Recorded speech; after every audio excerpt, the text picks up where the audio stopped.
এই ভারতবর্ষে আমরা হিন্দু, মুসলিম, শিখ, ঈসাই, দলিত, আদিবাসী একসাথে বাস করি। সবাই নির্দ্বিধায় নিজের নিজের ধর্ম পালন করবে, এতে কোনো দ্বিধাবোধ নেই। আমরা একসাথে বসবাস করি। এই রোডের উপরে আপনার মসজিদ আছে, রোডের উপরে আপনার মসজিদ। এরপর পাশের পাড়ায় আমার হিন্দু ভাইরা থাকেন, তিনাদের পুজো পাঠ হয়েছে, তাদের ঠাকুর ভাসাতে যাচ্ছে, তারা ডিজে বাজিয়ে ড্যান্স করে আপনার মসজিদের সামনে দিয়ে যাবে না, তা কোন দিকে যাবে? এইদিকে পেরিয়ে যাবে। আমি দুটো কথা বলবো, একদম দিলেতে গাঁথবেন। আমার কথাটা নিয়ে অনুশোচনা করবেন, আমাকে গালি দেওয়ার আগে আমার কথাটা নিয়ে ভাববেন। আপনার মসজিদের সামনে দিয়ে পেরিয়ে গেছে ড্যান্স করে, ডিজে বাজিয়ে। একটা মুসলিমের অভিযোগ হচ্ছে আমার মসজিদের সামনে দিয়ে ড্যান্স করেছে, আমার মসজিদের সামনে দিয়ে গান বাজিয়ে পেরিয়ে গেছে, এটা তোমার অভিযোগ। হাই রে মুসলমান, কেন? আমার নামাজের ক্ষতি, আমার ইমানের ক্ষতি। তারা পেরিয়ে গেছে, তোমার নামাজের আর ইমানের ক্ষতি হয়েছে সেই গান বাজনা। অথচ আমি দেখিয়ে দেব, চাঁদ রাত থেকে মুসলিমদের যুবকরা পাড়ায় পাড়ায় ডিজে গান বাজিয়েছে। ঈদের দিনে সারাদিন ডিজে বাজিয়েছে। ঠিক বললাম না ভুল বললাম? আমি 24 পরগনায়, বর্ধমানে, হাওড়ায়, হুগলিতে, মুর্শিদাবাদে, বর্ধমানে, বীরভূমে, মেদিনীপুরে, 24 পরগনায়, বাঁকুড়ায়, পুরুলিয়ায়, বীরভূমে, যে জেলায় বলবেন আমি প্রমাণ দেবো, মুসলিমদের ছেলেরা চাঁদ রাত থেকে ডিজে বাজিয়েছে সারাদিন। তখন তোমার নামাজের ক্ষতি হয়নি? তখন তোমার ইমানের ক্ষতি হয়নি? একটা হিন্দু ভাই ডিজে বাজিয়ে পেরিয়ে গেলে তোমার ইমানের ক্ষতি হয়, তোমার নামাজের ক্ষতি হয়। তুমি নিজের বিচার থেকে ঠিক করো, দিমাগটাকে ঠিক করো, তোমার আকীদাটা ঠিক করো। আমার মুসলিম ভাই, ইসলামের শরীয়তে গান বাজনা হারাম না হালাল? হারাম। আজকে মুসলিমদের ছেলে মেয়েদের বিয়েতে গান বাজনা হচ্ছে। ঠিক বললাম না ভুল বললাম? তাহলে একটা হিন্দু ভাই গান বাজনা করলে তোমার ক্ষতি হয়, আর তোমার বেটার বিয়েতে সারা রাত গান বাজনা হয়, তখন তোমার ক্ষতি হয় না? লজ্জা শরম আছে? তোমার বিটির বিয়েতে গান বাজাচ্ছ, ডিজে বাজাচ্ছ, তোমার ক্ষতি হয় না? লজ্জা শরম আছে? একটা হিন্দু ভাই হোলিতে তারা রং খেলবে, তুমি বলছো আমার গায়ে যেন রং না লাগে। কেন? রং লাগলে আমার ইমানের ক্ষতি। ওরে হারামখোর, ওই রংটা তোর গায়ে ছিটিয়ে লেগে গেলে তোর ইমানের ক্ষতি হয়ে যাবে। আর হাজার হাজার মুসলিম পশ্চিম বাংলায় বেটার বিয়েতে, বিটির বিয়েতে বিয়ের আগের দিনে রং খেলা করছে, রং খেলা বাড়িতে। তখন কি করে জায়েজ হলো? ওই রংটা কি করে জায়েজ হলো? কোন বাপের বেটা মৌলবি সেও যদি বলে দিতে পারে বিয়েতে রং খেলা জায়েজ আছে, আমি ইয়াসিন ইনশাআল্লাহ জীবনে আর সমাজের বুকে কথা রাখবো না, আমাকে আর দেখতে পাবে। নিয়ে আসুন স্টেজে কোন বাপের বেটা মৌলবি হালাল বলে দিবে, গান বাজনা হালাল বলে দেবে, কিন্তু আপনার আকীদাটাকে ঠিক করুন। আমার মুসলমান ভাই, সবথেকে নিকৃষ্ট পাপ যারা নিজের সন্তানকে কতল করে। 2 নম্বর আর 3 নম্বর, ওয়ালা তাকরাবুজ জিনা ইন্নাহু কানা ফাহিশা ওয়া সা সাবিলা। ব্যভিচার করা তো দূরের কথা, যে রাস্তায় ব্যভিচার হয় সে রাস্তার ধারে পাশে তোমরা যাতায়াত করো না। আল্লাহ রাসূল সাল্লাল্লাহু আলাইহি সাল্লামের হাদিস, আখেরি জামানায় কিয়ামতের পূর্বে পৃথিবীর বুকে তোমরা দেখতে পাবে বর্বরতার যুগের পাপগুলো মডেলিং হয়ে তোমাদের কাছে ফিরে চলে এসেছে। আপনার কাছে মডেলিং হয়ে ফিরে আসবে, আপনি রুখে রাখতে পারবেন না। যদি বলেন কেমন করে, আপনাকে একটা প্রমাণ দিই। আমার বন্ধুগণ, আপনারা বলুন, ইসলামে পর্দা করা ফরজ না ফরজ না? জোরে বলুন। পর্দা ফরজ। 1 টাকা একটা পালস চকলেটের দাম কত বাবাজি? এই জোরে বলুন, পালস চকলেটের দাম কত? কথা বলে না? 2 টাকা, 1 টাকা। একটা পালস চকলেটের দাম 1 টাকা। আচ্ছা, কোন দোকানদার সেই পালস চকলেটটা একটা প্লেটের মধ্যে যদি খুলে ছিঁড়ে খুলে রেখে বিক্রি করে, সেই চকলেট কেউ কিনবে? কেন? ধুলো পড়েছে, মাছি বসেছে। আপনার কাছে 1 টাকা চকলেটের মূল্য আপনি বুঝতে পারলেন, যেটা খুলে বিক্রি করলে কিনা যাবে না। হাই রে মুসলমান, নিজের মায়ের ইজ্জতের মূল্য বুঝতে পারলেন না, নিজের বিটির ইজ্জতের মূল্য বুঝতে পারলেন না, নিজের বোনের ইজ্জতের মূল্য বুঝতে পারলেন না। দাইয়ুস পুরুষ যারা, আখরি জামানায় রাসূলের হাদিস, আখরি জামানায় বেশিরভাগ মহিলা জাহান্নামে যাবে মারাত্মক দুটো কারণে। নাম্বার 1 বেপরদা, নাম্বার 2 হচ্ছে স্বামীর অবাধ্যতা। এই দুটো কারণে বেশিরভাগ মহিলা আখরি জামানায় তারা জাহান্নামে যাবে। রাসূলের হাদিসে আছে যে আল্লাহ রাসূল বললেন, আখরি জামানায় কিয়ামতের পূর্বে নারীরা পোশাক তো পরবে, কিন্তু তারপরেও তারা ন্যাংটো থাকবে, তাদের শরীর দেখা যাবে। বর্তমানে কোম্পানিরা যে কাপড়গুলো তৈরি করছে, এই নারীদের শরীর দেখা যাচ্ছে।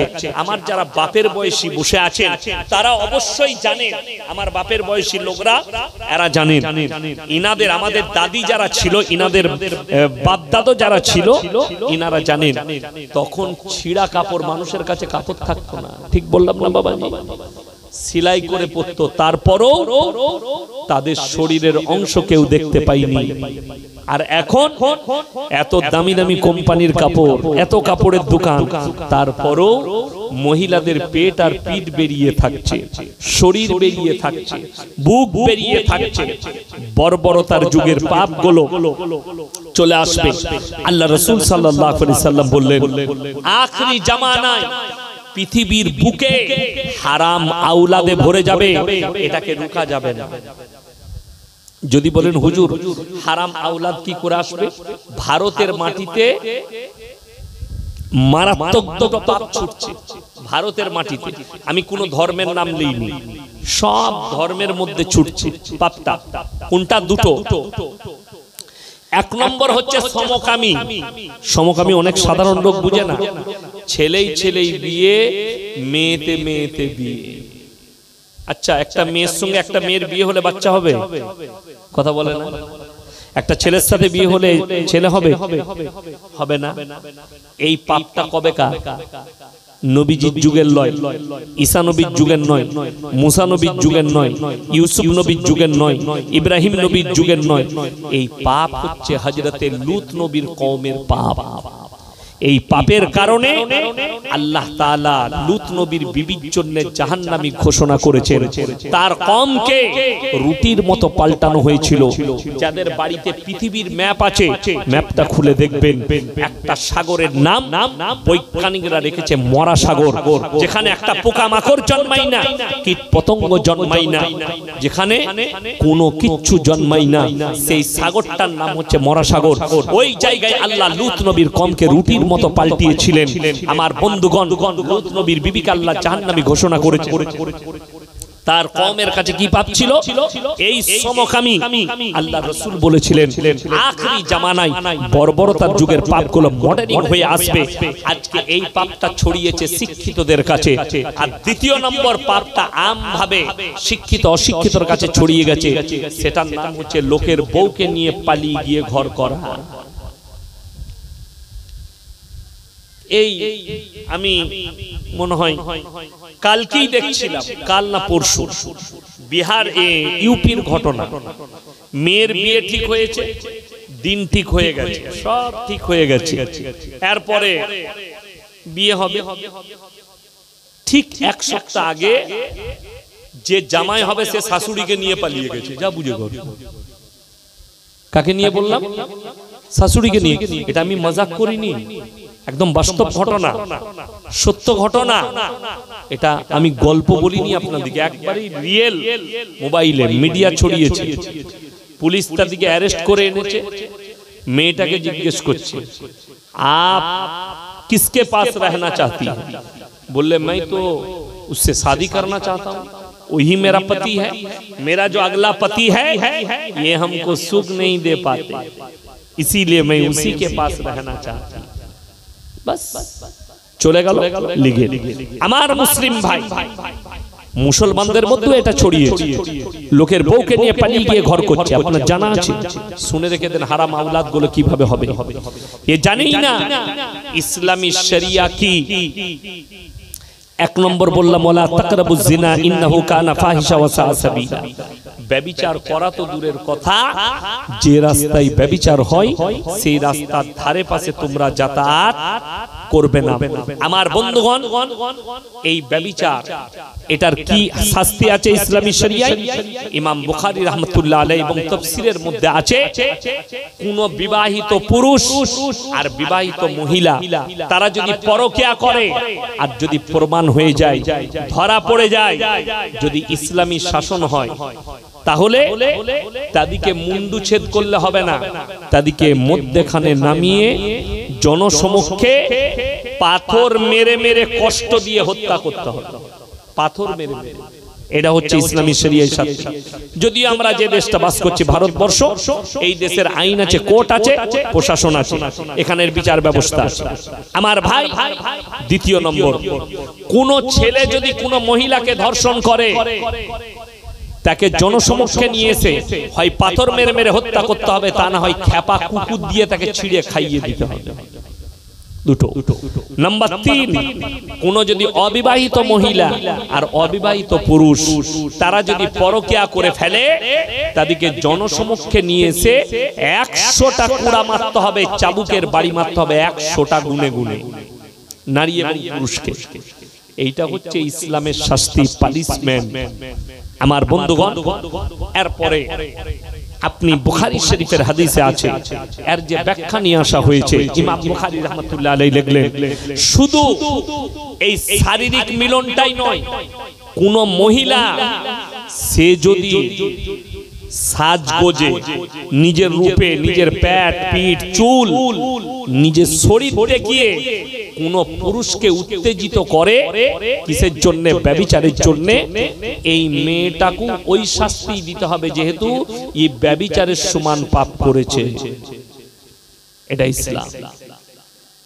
এখন কেউ যদি কারো বউকে নিয়ে পালায়, যতক্ষণ পর্যন্ত তার স্বামী ডিভোর্স না দিচ্ছে এবং সেই মহিলা 3 মাস 10 দিন 3 হায়েজ পর্যন্ত ইদ্যত পালন না করছে, ততক্ষণ পর্যন্ত কি বিবাহ হবে না। কেউ যদি লোকের বউকে নিয়ে পালিয়ে যায় আর ঘর করে, যতদিন থাকবে জিনা করা হবে, এবং যদি ওই অবস্থায় বাচ্চা হয়, বাচ্চাটা হারাম বলে ইসলামী শরীয়তে গণ্য হবে। হারাম বাচ্চা, নাজায়েজ বাচ্চা, হালাল বাচ্চা নয়। আমি আরো প্রমাণ দিই যে কিভাবে হারাম বাচ্চাগুলো প্রমোট হবে। আমি ইয়াসিন, আজকে আমি জলসা করতে এসেছি, আমাকে যদি বাবাজি জিজ্ঞেস করে, হুজুর আপনার পরিচয় কি, আমি আমার বাপের নাম লুবো না মায়ের? এই কথা বলবো। কার নাম লুবো? বাবা। আমি মায়ের নাম বলবো না, বাপের। আমি যদি আপনাদেরকে কেউ কি জিজ্ঞেস করি আপনার পরিচয় কি, সে মায়ের নাম লিবে না বাপের? বাবা।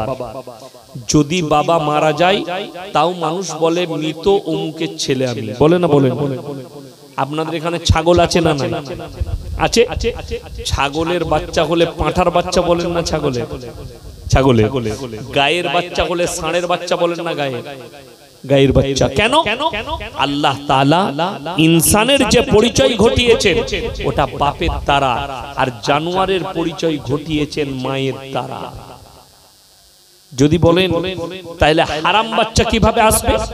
বর্তমান সময়ে আমেরিকা, লন্ডন, জাপান, জার্মান, উত্তর কোরিয়া, দক্ষিণ কোরিয়া, চাইনা, ব্রাজিল, অস্ট্রেলিয়া, যতগুলো বেঈমান কাফের দেশ আছে, তারা তাদের পার্লামেন্টে পাশ করিয়েছে, এর প্রত্যেকে কেউ যদি চায় নিজের মায়ের পরিচয়েও বাঁচতে পারবে, মানে বাপের পরিচয় লাগবে না, সেই ছেলেগুলো হবে হারাম সন্তান। যদি বলেন কেমন করে? তাদের মা বাপ এখন বর্তমানে বিয়ের আগে হচ্ছে গার্লফ্রেন্ড বয়ফ্রেন্ড রিলেশনশিপ, এটা নাম দিয়েছে তারা। কারা? ইহুদি নাসারারা। গার্লফ্রেন্ড আর বয়ফ্রেন্ড, বিয়ের আগে বাচ্চা। একটা আর্টিস্ট, একটা প্লেয়ার, দামি ফুটবল প্লেয়ার, যদিও তার নাম আমি বলবো না, 3 মাস আগে হবে, মোবাইলে দেখবে তার যে গার্লফ্রেন্ড সে প্রেগনেন্ট, মানে পেটে বাচ্চা আছে। তো তার যে পেটে বাচ্চা আছে সে ফেসবুকে একটা ছবি পোস্ট করেছে, আমি প্রেগনেন্ট, পেটের ছবি দিয়েছি। তার যে বয়ফ্রেন্ড সে ফেসবুকে লিখছে মেয়ে হলে এই নাম রাখবো, বেটা ছেলে হলে এই নাম রাখবো। সেই মেয়েটা দ্বিতীয়বার পোস্ট করছে আমার পেটে যে বাচ্চাটা আছে এই বাচ্চাটা তোমার নয়, তোমার সাথে ঝগড়া হওয়ার পরে আমি অন্য ছেলের সাথে মিলামিশা করেছি, বাচ্চাটা তার, অর্থাৎ তার নাম প্রকাশ করেনি। বাচ্চাটা পয়দা হবে, এ মায়ের পরিচয়ে বসবাস করবে, মায়ের পরিচয়ে বেড়ে উঠবে, এদের বিয়ে শাদী থাকবে না। এইভাবে হারাম আওলাদ গুলো প্রমোট হবে। আমার বন্ধুগণ, আমার মুসলমান ভাই, কিয়ামত পর্যন্ত এই বাচ্চাগুলো ইসলামী শরীয়তে হারাম এবং নাজায়েজ বাচ্চা বলে গণ্য হবে। আমার রাসূল সাল্লাল্লাহু আলাইহি সাল্লাম বললেন আখিরি জামানায় এইভাবে হারাম আওলাদ গুলো ভরে যাবে। আমার ভাই, কিয়ামত হবে।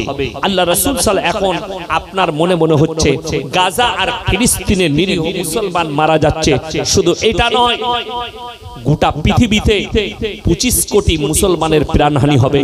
এখনো তো 1.5 লাখ হয়েছে, 1,17,000 মানুষ মারা গেছে, 1,17,000 মুসলমান মারা গেছে। 25 কোটি মুসলমান পৃথিবী জুড়ে হত্যা হবে। আর পৃথিবীতে আখেরি জামানায় যে যুদ্ধটা হবে ওটা ধর্মযুদ্ধ হবে। আমার মুসলমান ভাই, খোরাসান থেকে একটা দল বের হবে। কখন? যখন দাজ্জালের আবির্ভাব চলবে, দাজ্জাল আত্মপ্রকাশ করে ফেলবে। খোরাসান থেকে একটা দল বের হবে যোদ্ধা, তাদের যে কমান্ডার হবে তার নাম হচ্ছে ইমাম মেহেদী। ইমাম মেহেদী আত্মপ্রকাশ করবেন এবং তাদের কাছে অত্যাধুনিক হাতিয়ার থাকবে। তাদের সামনে আর পৃথিবীর কোনো যোদ্ধা দাঁড়াতে পারবে না। তারা এত গতিতে যুদ্ধ করবে যে তারা গোটা পৃথিবীকে ফেল করবে যুদ্ধে, এবং তাদের সামনে আর কেউ দাঁড়িয়ে টিকে থাকতে পারবে না। তারা যুদ্ধ করতে করতে গিয়ে আল আকসাই ঝান্ডা গাড়বেন এবং তখন তাদের যে কমান্ডার হবে, ম্যান কমান্ডার, তিনি হচ্ছেন হযরত ঈসা মাসীহ। এবং হযরত ঈসা মাসীহ নিজের হাতে দাজ্জালকে হত্যা করবেন। পৃথিবীতে তখন 7 থেকে 10 বছর আবার শান্তি ফিরে আসবে পৃথিবীর বুকে, ইসলাম প্রতিষ্ঠিত হয়ে যাবে। আল্লাহ রাসূল সাল্লাল্লাহু আলাইহি সাল্লামের হাদিস, মুসান্নাফ ইবনে আবু শাইবার হাদিস, রাসূল বর্ণনা করলেন, হে আমার সাহাবীরা শোনো, গোটা পৃথিবীর যত মসজিদ থাকবে সেগুলো মুসল্লিতে ভরে যাবে। জোরে বলুন সুবহানাল্লাহ। এটা মুসান্নাফ ইবনে আবু শাইবার হাদিস, মুসল্লিতে ভরে যাবে গোটা পৃথিবীটা। আমার বন্ধুগণ, আমার ভাই, খুব ভালো করে বুঝবেন, মুসান্নাফ ইবনে আবু শাইবার হাদিসে বর্ণনা করলেন যে গোটা পৃথিবীটা মুসল্লিতে ভরে যাবে। কিন্তু রাসূল বললেন, হে আমার সাহাবীরা, সেই মুসল্লিগুলো হবে সুদখোর, আর সুদখোর হবে আর হারামখোর মুসল্লি হবে, কারোর মধ্যে ঈমান আর টিকে থাকবে না। আমার বন্ধুগণ, আল্লাহ তাআলা আমাদের সকলকে মুমিন বানিয়ে দেখ, বলুন আমিন। আল্লাহ আমাদের সকলকে ঈমানদার বানাক, ঈমানের উপরে টিকে থাকার তৌফিক দান করুক। আমার ভাই, আপনারা আমার জন্য দোয়া রাখুন। আমি আপনাদের, খ্রিস্টানরা আছে না?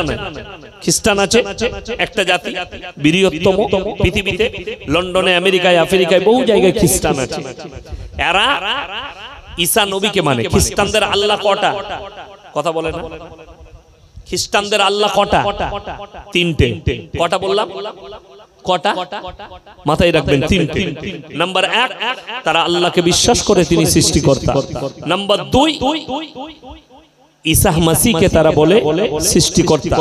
নাম্বার 3, তার মা মারিয়াম। যদি বলেন দলিল কোথায় আছে? কোরআনে আল্লাহ তাআলা নবীজিকে বললেন, হে আমার নবী, এই খ্রিস্টানরা আমার ঈসাকে এবং তার মাকে আল্লাহ বলে বিশ্বাস করে বলে আমি কিয়ামতের দিনে ঈসা নবীকে গোটা পৃথিবীর মানুষের সামনে দাঁড় করিয়ে প্রশ্ন করব। আল্লাহ কি প্রশ্ন করবেন? ইস ক্বাল আল্লাহু ইয়া ঈসা ইবনে মারইয়াম আনতা কুলতা লিন-নাস ইত্তাকিদুনি ওয়া উম্মিয়া ইলাহাইনি মিন দুনিল্লাহ। ওগো ঈসা, হে মারিয়ামের পুত্র ঈসা, তুমি কি বলেছিলে তোমার কমকে আল্লাহ ছাড়া আমি আর আমার মা আরো দুটো আল্লাহ? তখন তারা বলবে ক্বালা, ঈসা নবী বলবেন ক্বালা সুবহানাল্লাহ, আল্লাহ যে কথা বলার আমার হক নেই, অধিকার নেই, আমি কেমন করে বলতে পারি? আর আমি যদি বলতাম আপনার অজানা হতো না, আপনি হচ্ছেন ইন্নাকা আনতা আল্লামুল গুয়ুব আলিমুল গায়ব, আপনি সবই জানতেন। আমার বন্ধুগণ, আমার ভাই, আল্লাহকে বলবেন আল্লাহ তুমি তো সব জানতেন। আল্লাহ বলবে আমি সব জানি। তারপরে তাদেরকে ওই খ্রিস্টান দিকে জাহান্নামের পথ দেখানো হবে। তারা বিশ্বাস করেছে মুসা ঈসা নবীর জন্য বলেছে এটা আল্লাহর বেটা। কোন খ্রিস্টান যদি মুহাম্মদ সাল্লাল্লাহু আলাইহি সাল্লামকে গাল দেয়, আপনি ঈসা মসিহকে গালি দিতে পাবেন না, আপনার ঈমানের ক্ষতি হয়ে যাবে। কথাটা বুঝা গেল? কোন খ্রিস্টান যদি মুহাম্মদ সাল্লাল্লাহু আলাইহি সাল্লামকে গাল দেয়, আপনি তাদের নবী ঈসা নবীকে গালি দিতে পারবেন না। আমি যে আয়াতটা শোনালাম, ওয়াল্লাযীনা ইউমিনুনা বিমা উনজিলা ইলাইকা ওয়া মা উনজিলা মিন ক্বাবলিক, এই আয়াতের অর্থ হে আমার নবী বলে দাও, এটা 4 নম্বর। তারা জানো যতগুলো নবী পয়গম্বর পাঠিয়েছি এদের উপরে জানো এরা দৃঢ় বিশ্বাস আনে, এগুলো আল্লাহর পাঠানো পয়গম্বর, আল্লাহর পাঠানো দূত। নাম্বার 5 ওয়াবিল আখিরাতি হুম ইউকিনুন, তারা জানো পরকালের উপরে দৃঢ় বিশ্বাস আনে। মরণের পরে আল্লাহ আর একটা জিন্দেগি রেখেছে, মরণের পরে আর একটা জীবন আছে, যে জীবনটা আখরি জীবন, কিয়ামতের ময়দান, যেখানে বিচার হবে। এই 5টা জিনিসের উপরে বিশ্বাস আর আমল করলে আল্লাহ পরের আয়াতে বললেন উলাইকা আলা হুদাম মির রাব্বিহিম ওয়া উলাইকা হুমুল মুফলিহুন, তারাই একমাত্র হিদায়াতের উপরে আসতে পারবে এবং তারাই একমাত্র কামিয়াব। আমি ইয়াসিন বলে যাচ্ছি, এরকম এক রাত নয়, যদি 100 রাত তাফসীর করেন, 100 রাতের জলসা করেন, প্রত্যেক দিন যদি তাফসীর করা হয়, কোরআনের একটা মারাত্মক আয়াত শুনলেন, আপনার চোখ দিয়ে পানি আসবে। সাহাবীরা কেঁদেছে, সাহাবীদের চোখে পানি এসেছে। আল্লাহর হাবিব সাল্লাল্লাহু আলাইহি সাল্লামের কাছে আল্লাহ কোরআন পাঠালেন, ওয়ালাউ আন্নানা নাযালনা ইলাইহিমুল মালায়েকা। সবাই একবার দরুদ শরীফ পড়ুন, আল্লাহুম্মা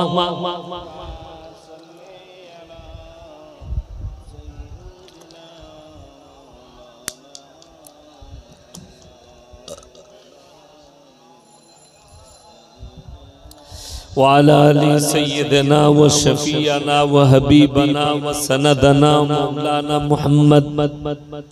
আমার ভাই, গোটা পৃথিবীর মানুষকে শোনাও, ওয়ালাউ আন্নানা নাযালনা ইলাইহিমুল মালায়েকা ওয়া কাল্লামাহুমুল মাউতা ওয়া হাশারনা আলাইহিম কুল্লা শাইইন কুবুলা মা কানু লিয়ুমিনু ইল্লা আইয়াশা আল্লাহ ওয়ালাকিন্না আকতারাহুম ইয়াজহালুন। হে আমার নবী বলে দাও, আমি যদি এদের কাছে ফেরেশতা পাঠাই, মালায়েকা মানে হচ্ছে ফেরেশতা, আমি যদি আসমান থেকে ফেরেশতা পাঠাই, ওয়া কাল্লামাহুমুল মাউতা, আর এদের আত্মীয় স্বজন যারা মারা গেছে তারা যদি কবর থেকে উঠে আসে আর মানুষকে বলে তোমরা ভালো কাজ করো, আল্লাহ কবরে কঠিন আযাব রেখেছে। ফেরেশতারা যদি বলে আল্লাহ জাহান্নামে কঠিন আযাব রেখেছে, হে আমার নবী, তারপরও যারা মানার নয় তারা কখনো মেনে নিবে না। এটা কোরআন। তারপরও যারা মানার নয় তারা কখনো মেনে নিবে না। আমার বন্ধুগণ, কিয়ামতের ডাঙ্কা বেজে গেছে, কিয়ামতের আলামত আসতে শুরু করে দিয়েছে। সবাই পরকালের চিন্তা লুবো, সকলে জোরে বলুন ইনশাআল্লাহ। বেঈমান কাফেররা চারিদিকে আপনাকে জাল দিয়ে ঘেরতে শুরু করে দিয়েছে। তাদের 1 নম্বর জাল হচ্ছে, তাদের 1 নম্বর কাজ হচ্ছে আলেমদের প্রতি সাধারণ মানুষের ঘৃণা তৈরি করা। কি দিয়ে? পাপের দ্বারা। দেখুন, একটা ইমাম কিংবা একটা আলেম, এই যে আমি আজকে সুদের বয়ান করেছি, কাল সকালে আপনার বাজারে দেখতে পাবেন যতগুলো সুদখোর মাল আছে তারা চায়ের দোকান আমাকে গালি দিবে। ঠিক বললাম না ভুল বললাম? গাল দিবে না দিবে না? আমাকে গাল দিবে। ওইসব বক্তাকে দাওয়াত দিতে নাই, সালা হারামখোর, বহু রকমের গালি দেবে তারা। তুমি আমাকে গালি দিলে কখনো হালাল হবে না, মাথায় রাখবেন। তুমি আমাকে গালি দিবে, হালাল হবে না। হারাম জিনিস তুমি গালি দিয়ে হালাল করতে পারবে না। রাসূলের হাদিসকে গালি দিয়ে হালাল করা যাবে না। এরা আমাকে গালি দিবে, কিয়ামতের আলামত ওইটাই। কেউ যদি হক বলে, হকটা মানুষকে তেতো লাগবে এবং তার গলা ধরা হবে হকটাকে দাবিয়ে দেবার জন্য, তার কলার ধরা হবে হককে মিটিয়ে দেওয়ার জন্য, তার কলার ধরা হবে। আমার বন্ধুগণ, আমার ভাই, আমি আপনাদেরকে বিনীত অনুরোধ করে বলছি, সকলে আজ থেকে মুমিন হব। সকলে জোরে বলুন ইনশাআল্লাহ। বেঈমান কাফের মারাত্মক জাল ছুড়েছে। কিয়ামতের আলামতের মধ্যে এক নম্বর আলামত এসে পৌঁছে গেছে, মসজিদ আল্লাহর ঘর। মসজিদ কার ঘর বললাম বাবা? আল্লাহর ঘর। মসজিদে তোমরা দেখতে পাবে দুনিয়াদারির কথা চলছে। এখন দুনিয়াদারির কথা হচ্ছে না, হয়নি? মসজিদে কথা বলে, মসজিদের ভেতরে 4-5 জন মিলে বসে দুনিয়াদারির কথা বলছে। এটা কিয়ামতের আলামতের মধ্যে একটা আলামত। 2 নম্বর আলামত, যখন তোমরা দেখতে পাবে অশিক্ষিত মূর্খরা দেশ চালাচ্ছে আর শিক্ষিতরা চুপচাপ বসে তাকিয়ে দেখবে। এখন ঠিক বললাম না ভুল বললাম? মূর্খরা দেশ চালাচ্ছে, শিক্ষিতরা চুপচাপ বসে দেখছে। এইটাই হচ্ছে দুঃখের বেদনা। এটা কিয়ামতের একটা আলামত, মারাত্মক প্রকাশ পেয়ে গেছে। নাম্বার 3, তোমরা দেখতে পাবে নারী পুরুষ তারা রাস্তাঘাটে কুকুরের মতো জিনা করতে শুরু করে দিবে। আমার ভাই, আল্লাহর কাছে 3টে মারাত্মক জঘন্য পাপ। কটা পাপ বললাম? কথা বলে না, কটা জঘন্য পাপ? 3টে। নাম্বার 1, শিরকের পাপ। আল্লাহর যে ক্ষমতা, সেই ক্ষমতা আর কারুর আছে? ভালো মন্দের মালিক সকলে বলুন কে? কল্যাণ ও কল্যাণের মালিক কে? যদি কল্যাণ ও কল্যাণের মালিক হয়, শুনেলেন, যিনি দেনেওয়ালা হবে, যিনি সৃষ্টিকর্তা হবে, তিনি জীবনে মিটবেন না, ঠিক কিনা? আল্লাহ এক এবং অদ্বিতীয়। গোটা পৃথিবী বিনাশ হয়ে যাবে, আল্লাহ কিন্তু নিজের জায়গায় স্ট্যান্ড আছেন, থাকবে। গোটা পৃথিবীর লোক যদি আল্লাহ না বলে, আল্লাহর এতটুকু কোনো কমি আসবে না। তিনি হচ্ছেন সৃষ্টিকর্তা। এই আমি ইয়াসিন, আমি বেঁচে আছি, আমাকে যদি এখন কোনো বাবাজি ইনি যদি বলেন, হুজুর আমাকে 100 টাকা দেন, আমি পকেট থেকে বার করে দিতে পারবো না? পারবো না? পারবো। আমি যদি মরে যাই দিতে পারবো? কথা বলে দিতে পারবো। আল্লাহর কাছে সবথেকে নিকৃষ্ট পাপ হচ্ছে এই পাপ। আমি হুগলি ডিস্ট্রিক্টে এক জায়গায় জলসায় গেলাম, বলে দিই মুসলমান শিরকে কিভাবে লিপ্ত হয়। হুগলি ডিস্ট্রিক্টের এক জায়গায় গেলাম, তারকেশ্বরের কাছে একটা গ্রামে। তো এইরকম পুরো ঢাকা প্যান্ডেল, প্যান্ডেলের পাশে, স্টেজের পাশে একটা বড় গাছ, গাছটার চারিদিকে প্যান্ডেল করে দিয়েছে। গাছের গোড়ায় মাটির ঘোড়া রাখা আছে, আগরবাতি আছে, মোমবাতি আছে, ইত্যাদি ইত্যাদি জিনিস আছে, আর একটা ট্যানা ল্যাপটানো আছে। আমি স্টেজে গিয়ে বললাম, বাবা আপনাদের এখানের মানুষ খুব ভালো, হিন্দু মুসলিম ভাইদের মধ্যে খুবই মহব্বত, এখানে হিন্দু ভাইরা পুজো পাঠ করে, আপনারা এখানে জলসা করছেন। কি উত্তর দিল জানেন? বলে, হুজুর ওটা আমাদের। তোরা কি করিস? বলে, ওখানে বুড়ো পীর সাহেব আছে। খুব ভালো করে বুঝবেন আমার কথা। একটা অমুসলিম ভাই, সে তার ভগবানকে ডাকে একটা মূর্তি তৈরি করে, ঠিক বললাম না ভুল বললাম? হিন্দু ভাইদেরও বিশ্বাস, আমি অনেক পণ্ডিতের মুখ থেকে শুনছি যে ভগবান একই হ্যায়, উনকে রূপ বহুত সারে। আমি কালকে রাতে একটা বাবার ভাষণ শুনছিলাম যে ভগবান একই হ্যায় লেকিন উনকা বহুত সারে রূপ হ্যায়। ওরা রূপ দেয়, একটা মাটির মূর্তি তৈরি করে তাকে কিন্তু ভগবান বলেই বিশ্বাস করে। ইসলাম কিন্তু বলছে এটা শিরকের পাপ, ঠিক কিনা? যদি ওটা শিরক হয়, তাইলে আপনি মাটির ঘোড়া রেখে সেখানে সিজদা করলে এটা কি করে ইমানদারি হতে পারে? কথাটা বুঝাতে পারলাম কিছু আমি? চলুন কোরআন খুলুন, 17 পারা শেষ পৃষ্ঠা শেষ রুকু। কত পারা বললাম? 17 পারা। একবারই শেষ পৃষ্ঠা শেষ রুকু। আমার আল্লাহ কোরআনে বললেন, ইয়া আইয়ুহান নাসু যুরিবা মাথালুন ফাসতামিউ। ইন্নাল্লাযীনা তাদউনা মিন দুনিল্লাহি লা ইয়াখলুকু দুবাবান ওয়ালা বিজতামাউলা ওয়া ইয়াসলুবুহুমুদ দুবাবু শাইয়ান লা ইস্তানকিদুহু। হে নবী, পৃথিবীর মানুষকে বলে দাও, তোমরা যাদের কাছে ভালো মন্দ চাইছো তাদেরকে জিজ্ঞেস করো, তারা একটা মাছি পর্যন্ত সৃষ্টি করতে পারে না। মাছি সৃষ্টি অনেক দূরের কথা। মাছি যদি উড়ে এসে তাদের প্লেট থেকে একটা জিনিসকে তুলে নিয়ে যায়, সেটা উদ্ধার করার মতো ক্ষমতা নেই। উদ্ধার করার, সেটাকে উদ্ধার করে নিয়ে আসবে, সেটাও তাদের ক্ষমতা নেই। আমার বন্ধুগণ, আমার ভাই, মারাত্মক পাপ। কেন? তারা হচ্ছে শক্তিহীন, তারা আমার সৃষ্টি, আর আমি আল্লাহ হচ্ছে শক্তিশালী, আমি হচ্ছি তাদের সৃষ্টিকর্তা। আপনি দেখুন, একটা গাছের গোড়ায় যদি ভালো মন্দ চান, গাছের কাছে ঝড় দিলে গাছটা ভাঙবে না? ভাঙবে না? কথা বলেন, ভাঙবে। তাহলে আপনাকে জানতে হবে যে গাছটার কাছে ভালো মন্দ চাইছেন, তার মালিকটাকে খুঁজতে হবে। তার মালিক কে আছে? তার সৃষ্টিকর্তা।